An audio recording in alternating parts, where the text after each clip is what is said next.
Alright, so today we are going to convert this stock 81 Firebird shifter from its stock form.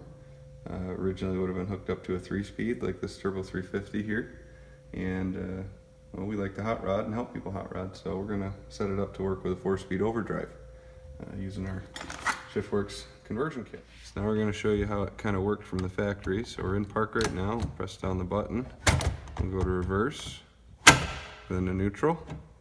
This would be drive or third gear. Go back to second, and then down to first. All right, so we're gonna go over what tools we're gonna need to do the job that we're doing today. We're gonna first start off with, you're gonna want yourself a pair of snap ring pliers. You wanna have a nice, just simple set of normal pliers and needle nose, a little ratchet with 1/2-inch socket, 15mm open end, 9/16 open end, 3/8 on a driver like this. You're not going to want a wrench. You want a driver like this. You'll see why later. And a Phillips head and a flathead, drill, and a drill bit set. And then obviously our conversion kit from Shiftworks. Now with these shifters, a lot of the times you look at the knob and you're kind of like, gosh, how the heck does that come off? And it all starts with, there's a little retainer clip inside underneath this button. So we're going to first start by taking off the button. And a little trick you can do is, instead of having it in any other gear, put it in park.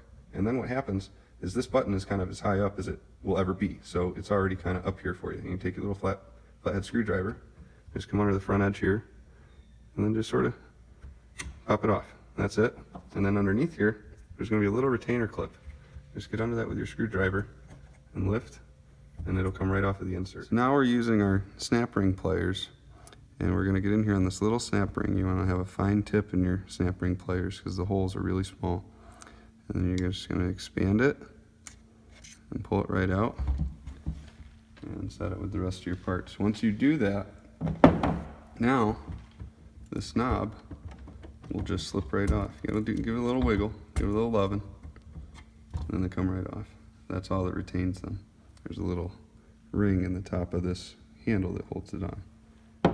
Alright, and then once you get your indicator plate off and its mounting plate, now you're going to want to, assuming if you had disconnected your cable from the transmission and then the floor, which would have been 2 screws here, and pulled the cable and the shifter out of the car that way, now the cable's still attached, so we want to disconnect it. You're going to want to take your needle nose pliers, and right in here, the cable eyelet has a pin that goes through it. It goes through this lever, and it's held on with a little clip. And you're going to just grab with the needle nose pliers and pull that clip out. And sometimes these can be set up too. This one's nice and free, but if you ever need to, you can take a flathead in here or something, get some leverage to kind of pop it loose. So we'll pull that out and set that with our parts. Now the cable eyelet's free. You can take your normal pliers, and there'll be a clip in here. It's a cable retainer clip. And it should be in there really tight, but it'll come out with nice pull. We'll set that back with our stuff. Now, cable will simply pull out the front of the shifter. You can set that aside.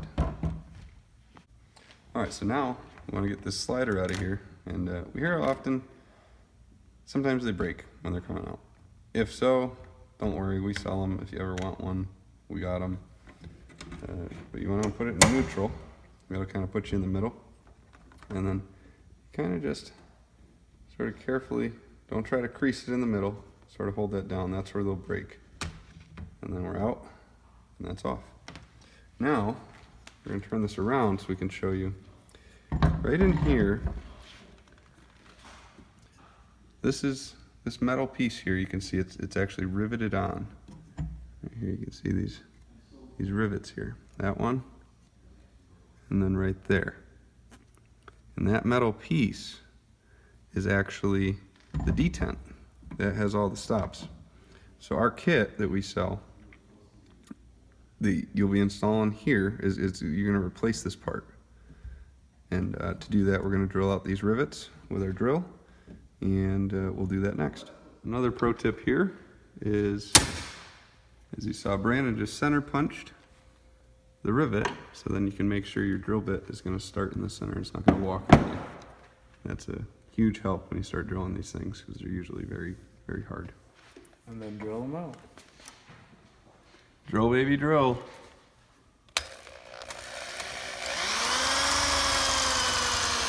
So now that we have the rivets drilled out, you can easily remove your detent and lay it up here next to the new one that'll be going in. So here's the stock one. It's a nice opportunity to see. You have here was your park, and then there's some grease in here. There we go. Reverse. This long flat is both neutral, and then over here is drive. This space will be second, and that space would have been first. Now on the new detent, you're going to have park, reverse, neutral, overdrive, drive, second, and first. So now we're going to take our new detent with park at the front, and the front you know is the front because it has the hole for the cable here.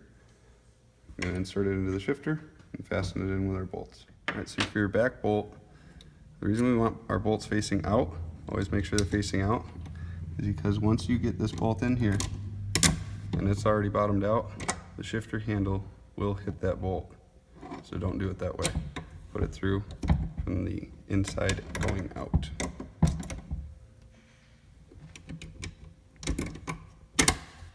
Like so. Now we don't have any clearance issues. So now that our new detent is in, you can see it's in there and fastened down. We're going to reinstall our slider and our console plate and console indicator plate, and then we're going to put our indicator back on. So now our last step, we get to apply our new overdrive indicator. And these are super simple because, as you can see, a lot of people, they think it's just a sticker. It's not. You can see actually the light passes through them. So all you have to do is simply peel the backing, very carefully align it in your indicator space.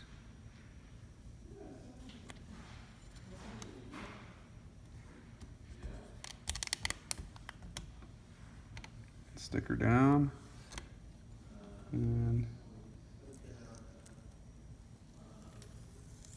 get your cover. And now we have park, reverse, neutral, overdrive, drive, low 2, and low 1.